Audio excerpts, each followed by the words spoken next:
അസ്സലാമു അലൈക്കും വറഹ്മത്തുള്ളാഹി വബറകാതുഹു. പ്രിയമുള്ള രക്ഷിതാക്കളെ, ഓരോ രക്ഷിതാക്കളും അവരവരുടെ കുട്ടികളെ വളർത്തുന്ന വിഷയത്തിൽ വലിയ താല്പര്യമുള്ളവരും ഔത്സുക്യമുള്ളവരുമാണ്. അതുകൊണ്ട് തന്നെ കുട്ടികളെ വളർത്തുക എന്ന് പറയുന്നത് അത്ര ചെറിയ ഒരു കാര്യമല്ല. ഓരോരുത്തരുടെയും മാനസികാവസ്ഥയും അതുപോലെ തന്നെ ഓരോരുത്തരുടെയും വൈകാരിക തലങ്ങളും ഒക്കെ ബന്ധപ്പെട്ട് നിൽക്കുന്ന, ഗുണവും ദോഷവും അതുമായി ബന്ധപ്പെട്ട് സ്വാധീനിക്കുന്ന ഒന്നാണ് പാരന്റിങ് എന്ന് പറയുന്നത്. ഒരു കുട്ടിയുടെ ശാരീരിക വളർച്ച നമുക്കറിയാം.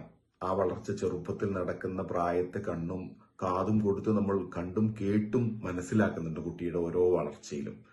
ഇതുപോലെ കുട്ടിയുടെ മാനസിക വളർച്ചയെ ക്രമാനുഗതമായി മനസ്സിലാക്കാൻ ഓരോ പാരന്റിനും സാധിക്കേണ്ടതുണ്ട്. ശാരീരിക വളർച്ചയ്ക്ക് എത്രമാത്രം പ്രാധാന്യം നമ്മൾ കൊടുക്കുന്നുവോ അതുപോലെ പ്രധാനപ്പെട്ടതാണ് കുട്ടിയുടെ മാനസിക വളർച്ച. കാരണം ഒരു കുട്ടിയുടെ ക്യാരക്ടർ ഫോർമേഷൻ, കുട്ടിയുടെ സ്വഭാവം രൂപപ്പെടുന്നത് മാതാവും പിതാവും വളർത്തുന്ന ആ പ്രായത്തിലാണ്. ചുരുക്കി പറഞ്ഞാൽ ഒരു 10, 11, 12 വയസ്സ് വരെ അതിന്റെ ഇടയിലാണ് കുട്ടിയുടെ സ്വഭാവ രൂപീകരണം നടക്കുന്നത്. ഭാവിയിൽ അവൻ ആരായിത്തീരണം, എങ്ങനെ പെരുമാറണം, എങ്ങനെ സമീപിക്കണം, ഇതൊക്കെ തിരിച്ചറിയുന്ന ഒരു പ്രായമാണ് സത്യം പറഞ്ഞാൽ കുട്ടിയുടെ ഈ ചെറുപ്രായം. അവിടെ ഓരോ മാതാവും പിതാവും അവരവർക്ക് കിട്ടിയിട്ടുള്ള പാരന്റിങ് അതേപോലെ പകർത്തി കുട്ടികളെ അവരെങ്ങനെ അവരുടെ മാതാപിതാക്കൾ വളർത്തിയത്, അങ്ങനെ മുതിർന്ന ആളുകളിൽ നിന്നും മറ്റുമൊക്കെ കണ്ടും കേട്ടും പഠിച്ച കേവലം അറിവ് അനുസരിച്ചാണോ നമ്മൾ, അല്ലെങ്കിൽ അവരുടെ ഇമോഷൻ അനുസരിച്ചാണോ കുട്ടിയോട് പെരുമാറുന്നത്, തീർച്ചയായിട്ടും അത് കുട്ടിയിൽ വലിയ ദുസ്വാധീനങ്ങൾ ഉണ്ടാക്കും. എന്ന് പറഞ്ഞാൽ പലപ്പോഴും സംഭവിക്കുന്ന, വളരെ പോസിറ്റീവായ അർത്ഥത്തിൽ പാരന്റിങ് കിട്ടിയിട്ടുള്ള ആളുകൾ അത് പകർത്തുന്നതിനെ കുറിച്ചല്ല പറയുന്നത്. പലപ്പോഴും സമൂഹത്തിൽ നെഗറ്റീവായിട്ടുള്ള ഇമോഷൻ വെച്ച് വൈകാരികമായിട്ടുള്ള ഒരു നിയന്ത്രണവും ഇല്ലാതെ പെരുമാറുന്ന ഒരു പകർത്തലാണ് പലപ്പോഴും പാരന്റിങ്. ചുരുക്കി പറഞ്ഞാൽ കുട്ടികളുടെ മനസ്സറിഞ്ഞ് കുട്ടികളെ സമീപിക്കുക എന്ന് പറയുന്നത് ഇസ്ലാം പഠിപ്പിച്ചിട്ടുള്ള പ്രധാനപ്പെട്ട ഒരു കാര്യമാണ്. കുല്ലു മൗലൂദിൻ യൂലദു അലൽ ഫിത്ര. എല്ലാ കുട്ടികളും ജനിക്കുന്നത് ശുദ്ധ പ്രകൃതിയിലാണല്ലോ. പക്ഷെ ഈ ശുദ്ധ പ്രകൃതിയെ ഒരു കളിമണ്ണ് കയ്യിൽ കിട്ടുന്നത് പോലെ നമുക്ക് എന്താണോ ആവാൻ ആഗ്രഹിക്കുന്നത് അത് രൂപപ്പെടുത്തിയെടുക്കേണ്ട ഒരു സമയമാണ്. ഒരു പ്ലാനിങ് അനുസരിച്ച് അതിനെ നമുക്ക് നിർമ്മിക്കേണ്ട ഒരു സമയമാണ് കുട്ടികൾ നമ്മുടെ മുമ്പിൽ ഇരിക്കുന്ന സമയം എന്ന് പറയുന്നത്. അതുകൊണ്ട് ചെറിയ കുഞ്ഞു മുതൽ അവൻ വളർന്നു വലുതായി ശൈശവം മുതൽ ബാല്യത്തിലേക്ക് എത്തുന്നത് വരെയും, ബാല്യം കഴിഞ്ഞ് കൗമാരത്തിലേക്ക് എത്തുന്നത് വരെയും ആ കുട്ടിയുടെ ചിന്തകളിൽ വരുത്തേണ്ട മാറ്റത്തെക്കുറിച്ച്, ആ കുട്ടിയുടെ ഭാവിയെക്കുറിച്ചൊക്കെ നമുക്ക് ഒരുപാട് വിത്തുകൾ ഇട്ട് കൊടുക്കാൻ കഴിയണം. ആ കൊടുക്കാൻ കഴിയുന്ന വിത്തുകളിൽ പലപ്പോഴും നമ്മൾ അവർക്ക് നമ്മുടെ വായ കൊണ്ട് പറയുന്നതിനേക്കാൾ അപ്പുറത്ത് നമ്മുടെ രൂപം കൊണ്ടും നമ്മുടെ പ്രവൃത്തി കൊണ്ടും കുട്ടി പകർത്തുന്നതായിരിക്കണം. ഉദാഹരണം പറഞ്ഞാൽ, നമുക്ക് കുട്ടികളോട് അവരുടെ സമീപനത്തിൽ നിന്ന് ഒരുപാട് കാര്യങ്ങൾ മാറ്റേണ്ടതുണ്ട്. ഒരു 3 കാര്യങ്ങളെ കുറിച്ച് പറഞ്ഞു തരാം. ഒന്ന്, കുട്ടികളോട് കാരുണ്യം നിറഞ്ഞ ഒരു ഹൃദയത്തോടു കൂടി പെരുമാറണം എന്നതാണ്. അപ്പൊ നമ്മൾ ചോദിക്കും, കുട്ടികളോട് നമ്മൾ കരുണയോടുകൂടി പെരുമാറാറില്ലേ? നമ്മുടെ കുട്ടിയോട് നമുക്ക് കാരുണ്യമില്ലെങ്കിൽ പിന്നെ എങ്ങനെയാണ്? ഉണ്ട്, ശരിയാണ്. പക്ഷെ ഈ കാരുണ്യം പലപ്പോഴും നമ്മുടെ വൈകാരികമായ ആ ഒരു തള്ളൽ കൊണ്ട്, അല്ലെങ്കിൽ വൈകാരികമായ അക്ഷോഭം കൊണ്ട് പലപ്പോഴും നമ്മൾ കാരുണ്യം മറന്നുകൊണ്ട് ക്രൂരമായി പെരുമാറുന്നതിന്റെ അനുഭവങ്ങൾ പലപ്പോഴും ഉണ്ടാവാറുണ്ട്. എന്ന് പറഞ്ഞാൽ ഒരു കുട്ടിയെ സംബന്ധിച്ചിടത്തോളം ആ കുട്ടിയുടെ മാനസിക തലം വളരെ ലോലമാണ്. ഏറ്റവും അധികം സ്നേഹവും കാരുണ്യവും അതിനുവേണ്ടി ദാഹിക്കുന്ന ഒരു പ്രായമാണത്. ഒരല്പം സ്നേഹത്തിന്റെ അംശം പോലും കുട്ടിയെ വല്ലാതെ ആത്മവിശ്വാസവും അങ്ങേയറ്റത്തെ മാനസികമായ ഒരു സന്തോഷകരമായ അവസ്ഥയും കുട്ടിക്ക് നൽകുന്നുണ്ട്.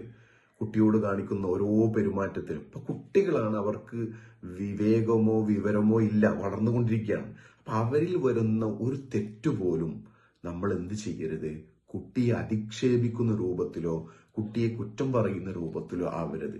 അതുകൊണ്ട് കാരുണ്യം എന്ന് പറയുന്നത് കുട്ടിയുടെ സ്വഭാവത്തിലേക്ക് നമ്മളിൽ നിന്ന് കിട്ടുകൊടുക്കേണ്ട ഒന്ന്. അബദ്ധങ്ങൾ കണ്ടാൽ ഉടനെ വ്യക്തിപരമായി കുട്ടിയെ അധിക്ഷേപിക്കുന്ന രൂപത്തിൽ സംസാരിക്കുന്നത് വളരെ അപകടകരമായ അവസ്ഥയാണ്. നമ്മൾ കണ്ടിട്ടുണ്ടാവും, കുട്ടിയോട് നമ്മൾ എപ്പോഴെങ്കിലും കുട്ടിയോട് അത് ചെയ്തു ഇത് ചെയ്തു പറഞ്ഞിങ്ങനെ ചീത്ത പറയുമ്പോൾ കുട്ടിക്ക് അത് പൊറുക്കാൻ കഴിയില്ല. കുട്ടി ദേഷ്യത്തിലൂടെ ആയിരിക്കും അത് പ്രകടിപ്പിക്കുക, ചിലപ്പോൾ വാശികളിലൂടെ ആയിരിക്കും അത് പ്രകടിപ്പിക്കുക.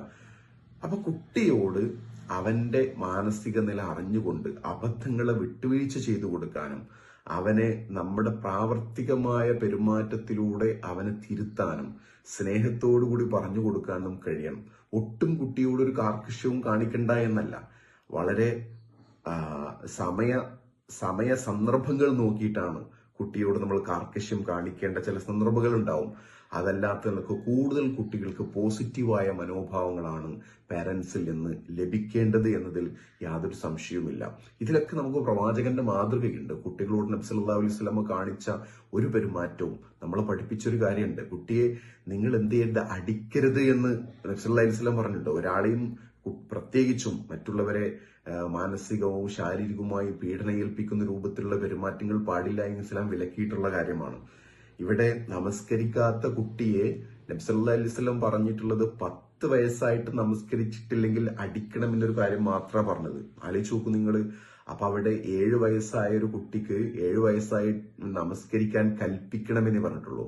അതുവരെ കുട്ടി 1 മുതൽ 7 വയസ്സ് വരെ കുട്ടി നമസ്കാരത്തെ കാണുകയാണ് ചെയ്യുന്നത് മാതാപിതാക്കളിൽ നിന്നും. അത് കഴിഞ്ഞ് കുട്ടി പിന്നെ 10 വയസ്സാവുമ്പോഴേക്കും മാതാവിന്റെയും പിതാവിന്റെയും ഓർമ്മപ്പെടുത്തലിൽ നിന്ന് നമസ്കാരത്തെ രൂപപ്പെടുത്തുന്നു മനസ്സിൽ. പിന്നെ 10 വയസ്സാവുമ്പോൾ അടിക്കേണ്ട അവസ്ഥ വരുന്നില്ല. എന്നിട്ട് നമസ്കരിക്കുന്നില്ലെങ്കിൽ മാത്രമാണ് ഒരു ചെറുതായി അടിക്കുക എന്ന് പറയുന്നത്. പലപ്പോഴും നമസ്കാരത്തിന്റെ കാര്യത്തിലല്ല, ചെറിയ ചെറിയ തെറ്റുകളുടെ പേരിൽ നമ്മുടെ മാതാവിന്റെയും പിതാവിന്റെയും സന്ദർഭത്തിലെ ക്ഷോഭം എങ്ങനെയാണോ, അല്ലെങ്കിൽ ആ സന്ദർഭത്തിലെ അവസ്ഥ എങ്ങനെയാണോ, ആ ദേഷ്യത്തിനനുസരിച്ച് ദേഷ്യം വീട്ടാൻ വേണ്ടി അവരുടെ ഇമോഷൻ തീർക്കാൻ വേണ്ടി ചെയ്യുന്ന പ്രതികാരമായി മാറുന്നു അടിയും വഴക്കുമൊക്കെ. അതുകൊണ്ട് അങ്ങേയറ്റം ശ്രദ്ധിക്കേണ്ട ഒന്നാണ്. സംസാരത്തിൽ പോലും കുട്ടികളോട് കാരുണ്യം കാണിക്കണം, സമീപനത്തിൽ കാരുണ്യം ഉണ്ടായിരിക്കണം. ഒരു അയവും വഴക്കവും അത് പ്രധാനപ്പെട്ട ഒന്നാണ്. കടുംപിടുത്തം കുട്ടികളോട് ഒരിക്കലും ഉണ്ടാകാൻ പാടില്ല എന്നാണ്. ചിലപ്പോൾ കുട്ടികൾക്കൊക്കെ ഒരു വിട്ടുവീഴ്ച ചെയ്തു കൊടുക്കേണ്ടി വരും. കുട്ടികളോടുള്ള സമീപനത്തിൽ നമ്മൾ ആ കാർക്കശ്യം രൂക്ഷമാവുന്നത് കുട്ടിയുടെ സ്വഭാവത്തെ വളരെ തെറ്റായ രൂപത്തിൽ കൊണ്ടുപോകാൻ പ്രേരകമായി തീരുന്ന ഒരു കാര്യമാണത്. അപ്പൊ കാർക്കശ്യം ഇസ്ലാം പഠിപ്പിക്കുന്നില്ല, യുസ്റാണ്, എളുപ്പമാണ്. നമ്മുടെ സമീപനത്തിലും എളുപ്പമായിരിക്കണം. കാർക്കശ്യത്തെ നമ്മൾ സൂക്ഷിക്കണം. അനാവശ്യമായ കാർക്കശ്യങ്ങളാണ് പലപ്പോഴും കുട്ടികൾക്ക് അസ്വസ്ഥതയുണ്ടാകുന്നത്. അതുപോലെ തന്നെയാണ് കോപം നിയന്ത്രിക്കാൻ പറ്റുക എന്ന് പറയുന്നത്. ദേഷ്യത്തെ നിയന്ത്രിക്കാൻ കഴിയാത്ത ഒരു രക്ഷിതാവിനും തന്റെ കുട്ടിയോട് എത്ര സ്നേഹം ഉണ്ടായിട്ടും കാര്യമല്ല. ആ കുട്ടിയുടെ മനസ്സിൽ നമ്മൾ ദേഷ്യപ്പെടുമ്പോൾ കാണിക്കുന്ന നമ്മുടെ മുഖഭാവങ്ങളുണ്ട്. ആ മുഖഭാവത്തിൽ അത് എത്രമാത്രം ഭീകരമായിരിക്കും ഒരു കുട്ടിയെ സംബന്ധിച്ചിടത്തോളം. അവർക്ക് ഏറ്റവും ഇഷ്ടപ്പെടേണ്ട, ഏറ്റവും സ്നേഹത്തോടെ ചേർന്ന് നിൽക്കേണ്ട ഉമ്മയും ഉപ്പയും ദേഷ്യപ്പെടുമ്പോൾ കാണിക്കുന്ന മുഖഭാവവും സംസാരവും ഹൃദയത്തിന്റെ ഉള്ളിൽ അമ്പുപോലെ വന്ന് തറക്കുകയാണ്. അതുകൊണ്ട് പ്രിയമുള്ളവരെ, ഈ കാര്യങ്ങൾ നമ്മൾ ശ്രദ്ധിച്ചിട്ടില്ലെങ്കിൽ, അവനവനെ കുറിച്ച് ആത്മനിയന്ത്രണമില്ലെങ്കിൽ, എൻ്റെ കുട്ടിക്ക് എനിക്ക് എപ്പോഴും കാരുണ്യത്തോടുകൂടി ഞാൻ പെരുമാറിയിട്ടുണ്ട് എന്ന് പറയാൻ കഴിഞ്ഞിട്ടില്ലെങ്കിൽ, എൻ്റെ കുട്ടിയോട് ദേഷ്യം വരുമ്പോൾ ആ ദേഷ്യത്തെ അടക്കി വെച്ചുകൊണ്ട് ലാ തഖല്ലബ് എന്ന് 3 തവണ ഒരാളോട് നബി എന്തേ ആവർത്തിച്ച് പറഞ്ഞിട്ടുള്ളത്? അത്രയധികം പ്രധാനമുണ്ട്. ദേഷ്യത്തെ നിയന്ത്രിക്കാതെ അതിനനുസരിച്ച് ദേഷ്യത്തെ വിട്ട് അതിനനുസരിച്ച് പെരുമാറുകയും പ്രവർത്തിക്കുകയും ചെയ്യുന്നത് ഒരാളിൽ ദേഷ്യം എപ്പോഴും അവനവനിൽ ഒതുങ്ങി നിൽക്കുന്ന ഒരു കാര്യമല്ലല്ലോ, അത് മറ്റുള്ളവരിലേക്ക് പകരുന്ന ഒന്നാണ്. അപ്പൊ അവനവന്റേത് എന്ന് വിചാരിക്കുന്ന തന്റെ കുട്ടിയോട് ഏത് രൂപത്തിലും ദേഷ്യപ്പെടാമെന്ന ഭാവമാണ് നമുക്കുള്ളതെങ്കിൽ തീർച്ചയായിട്ടും ആ ഭാവം നമുക്ക് തിരിച്ചു കിട്ടുന്ന ഒന്നാണ്. ഈ കുട്ടികൾ അത് കണ്ടു പഠിക്കുന്നു. ദേഷ്യം വരുമ്പോൾ ഇങ്ങനെയൊക്കെയാണ് പ്രതികരിക്കേണ്ടത്. ചിലപ്പോൾ നമ്മുടെ മുഖഭാവത്തിൽ വരുന്ന അതേപോലെ കുട്ടികളും തിരിച്ചു നമുക്ക് തരുന്നു. നമ്മൾ കാണിക്കുന്ന പ്രവർത്തനങ്ങൾ അടിയാണോ, വഴക്കാണോ, അനാവശ്യ സംസാരങ്ങളാണോ, ഇതൊക്കെ കുട്ടി ഒരു കൗമാര തലത്തിൽ എത്തിക്കഴിയുമ്പോഴേക്കും തിരിച്ചതുപോലെ നമുക്കത് തരികയാണ് ചെയ്യുന്നത്. അതുകൊണ്ട് പ്രിയപ്പെട്ട രക്ഷിതാക്കളെ, നമ്മുടെ കുട്ടികളെ നമുക്ക് വളർത്താനുള്ള ഒന്നാമത്തെ ക്വാളിഫിക്കേഷൻ നമുക്ക് ആത്മനിയന്ത്രണം ഉണ്ടാവുക എന്നതാണ്. നമ്മുടെ വികാരങ്ങളെ നമുക്ക് നിയന്ത്രിക്കാൻ കഴിയുകയും അതിലേറ്റവും പ്രധാനം ദേഷ്യത്തെ നിയന്ത്രിക്കാൻ കഴിയുക എന്നതാണ്. അതിന് നമ്മൾ പരിശീലനം നൽകേണ്ടതുണ്ട്, അല്ലെങ്കിൽ അതിന് നമ്മൾ പരിശീലിക്കപ്പെടേണ്ടതുണ്ട്. അതുപോലെ തന്നെ പെരുമാറ്റത്തിൽ കാരുണ്യവും സ്നേഹവും ദയയും ഉണ്ടായിരിക്കണം. കാർക്കശ്യം ഒരിക്കലും കുട്ടികളോട് നല്ലതല്ല എന്ന് നമുക്ക് തിരിച്ചറിയാൻ പറ്റേണ്ടതുണ്ട്. അങ്ങനെ നമ്മുടെ സമീപനങ്ങളിലുള്ള മാറ്റത്തിൽ നിന്ന് തന്നെയാണ് കുട്ടികൾ ആദ്യമായി അവരുടെ സ്വഭാവ രൂപീകരണത്തിന് ഒരു വലിയ കാരണമായി അത് മാറുന്നത്. ആ രൂപത്തിൽ, നല്ല രൂപത്തിൽ കുട്ടികൾ വളർത്താൻ നമുക്ക് സാധിക്കുമാറാവട്ടെ. അള്ളാഹു അതിന് തൗഫീക്ക് ചെയ്യട്ടെ. അസ്സലാമു അലൈക്കും വറഹ്മത്തുള്ളാഹി വബറകാതുഹു.